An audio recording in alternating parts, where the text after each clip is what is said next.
You just installed that big camshaft and you're opening up HPTuners to get it dialed in and up and running, but you have no idea what to do. In this video, I'm going to solve that problem for you and show you exactly how to do it. You're one of many that I help every day with showing how to use the HPTuners software and how to get your vehicle dialed in exactly how you want. Everybody is at home struggling with how to do this stuff, and my simple step-by-step guides and videos are exactly what you need to get you to the end product that you desire. Without further ado, let's get into it and let's get you up and running. Here we go. Okay, guys, so the first file we're going to start out with here is a Gen 3 file. This goes for the F-bodies, the trucks, and thankfully there's not a whole lot here that has to be edited. Under our idle tab, if we're using any sort of middle-of-the-road camshaft, we're going to have to bump up the idle speed. And typically for the trucks, especially if they have bigger wheels and tires, this might end up being elevated over like a car. But you can see in these colder regions, we want to bump this up somewhere like in the 1,000 or 1,050 range. And then for a stage 2, a truck Norris, cam, something like that, we're going to want to be somewhere around the 750 or 775 range. So we're going to bump this whole table up by 225. Let's see where that lands us. This is a good way to go about it. If you just want to make one global correction, this is going to be a good way to bring the idle up, and you're going to have to kind of find the fine line between what sounds good and what drives good. The lower that you drive the RPM down, the more the vehicle is going to potentially struggle and stall. A higher idle speed is going to help it run a little more stable. So we're going to have to make that change. The other change is under our airflow tab. There's a lot of stuff here, and initially, especially with a drive-by-wire vehicle, the big thing is this idle airflow table, or base running airflow, if you will. And again, for a stage 2 or a truck Norris cam, somewhere in the 10.5 to 11 grams per second, that's the unit we're working in, something in the 10.5 to 11 grams per second of air when it's hot is going to be a good bet.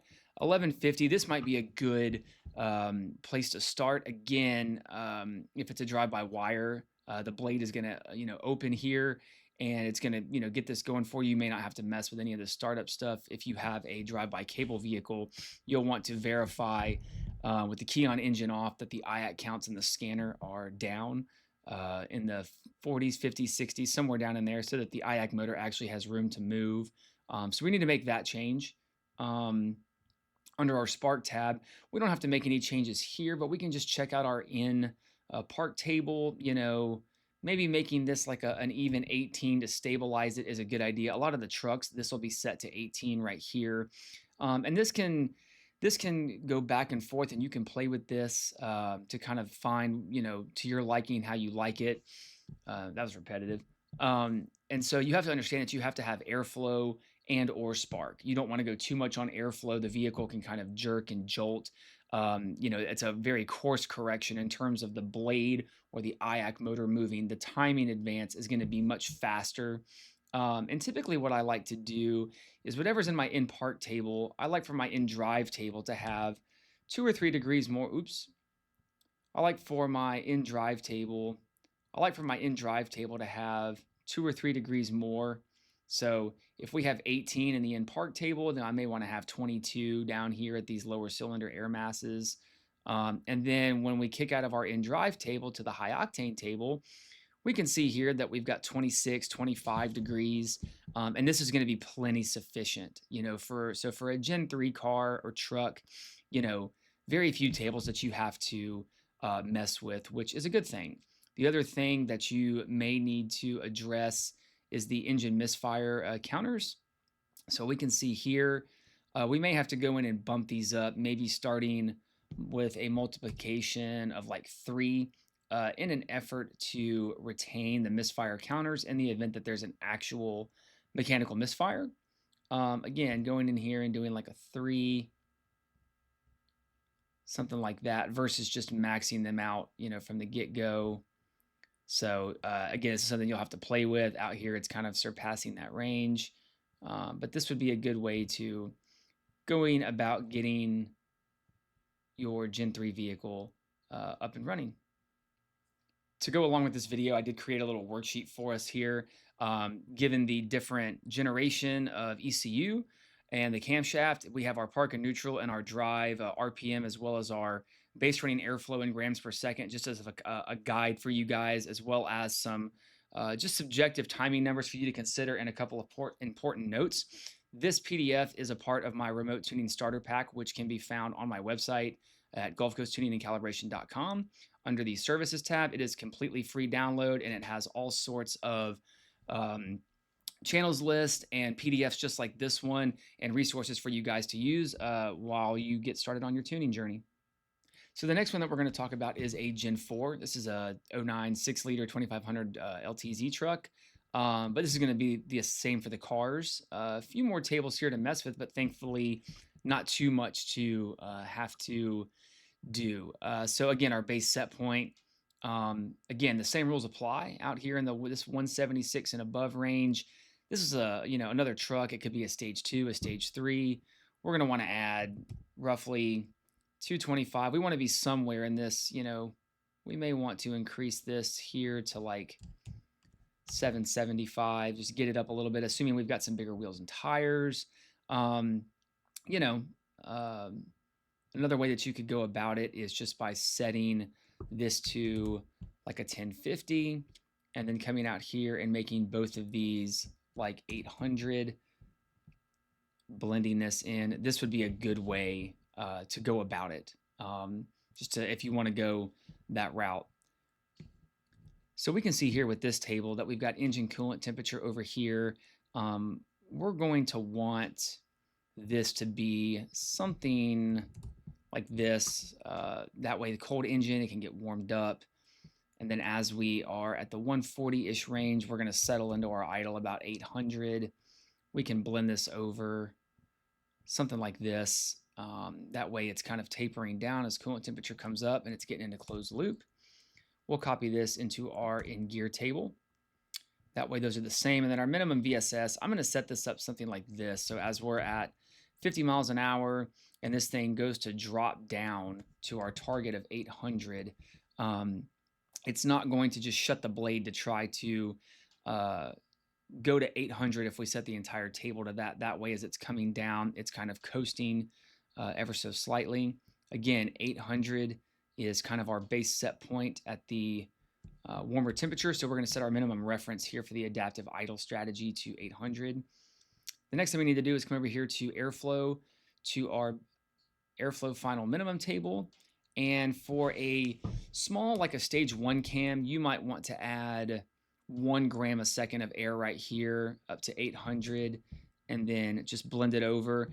For something like a truck Norris, I'm going to increase this by, I'm going to say 3 grams a second, and then just come over and blend this.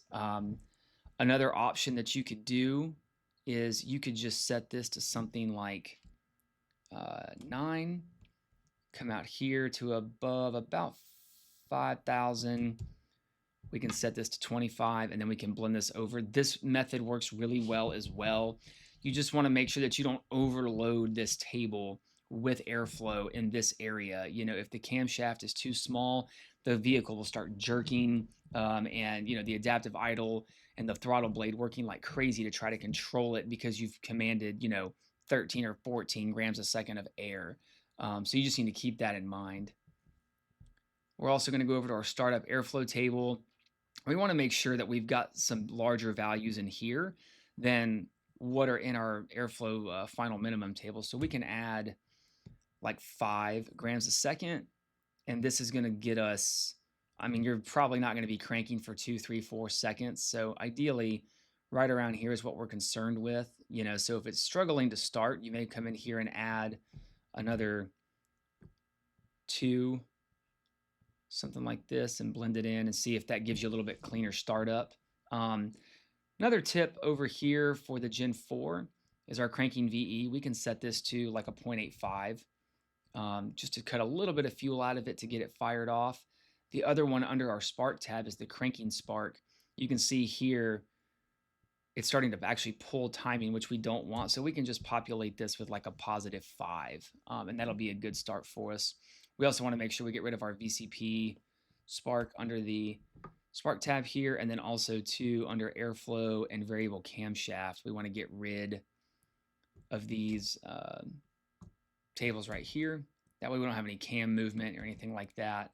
Not so important with Gen 4 just because you guys are deleting all this stuff, but nonetheless, it's good practice. And then also engine diag or misfire counters, doing a ×2 or a ×3 on these to kind of just make sure that we're not going to be getting a misfire code and putting the vehicle into an open loop fault. Okay, so we're doing the Gen 5 now, and this one is really similar to the Gen 4. Under the idle RPM tab, our base set point, we can just increase this entire table by 225. 875 will be a good starting point for like a big cam. This is a Corvette, so you're running, one of the big, BTR cams or the Texas Speed, one of their big, big cams that makes good YouTube videos. Come in here and add another 225 to the rolling idle table.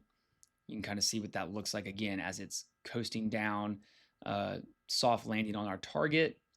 Our park neutral and in gear table. Again, same thing. We can kind of see what this looks like. I'm going to come down here and command like an 875 equals. We'll just kind of blend that in. And then I'm going to take this table, copy it over here, and then just blend it. That's way it's the same. That way, anything at these low coolant temperatures, it's going to get the vehicle up and running, get some temperature in it, and then as it gets up to coolant temperature, it's going to stabilize, and then we can paste this into our in gear table. This will be good to get us up and running. Our airflow table, probably add. This is a big cam. We might add like 6. Oops. We might add like 6, down here, 14 grams a second. You may have to go in here and add a gram or a gram and a half, stabilize it. Cranking VE, same thing. We'll set this to a 0.85. And then if you're retaining your variable camshaft, you need to probably zero all of this out first. And then when you're done with your fuel tuning, timing tuning, you can go back and populate these tables with your cam card, depending on what your cam company spec'd out. You'll notice in Gen 5 stuff, you don't have a base or coast down correction table. It all comes from the fueling and the virtual torque model. Again, this video is not going to include that. And then under engine diag, we will do the same thing with our misfire counters by increasing them slightly.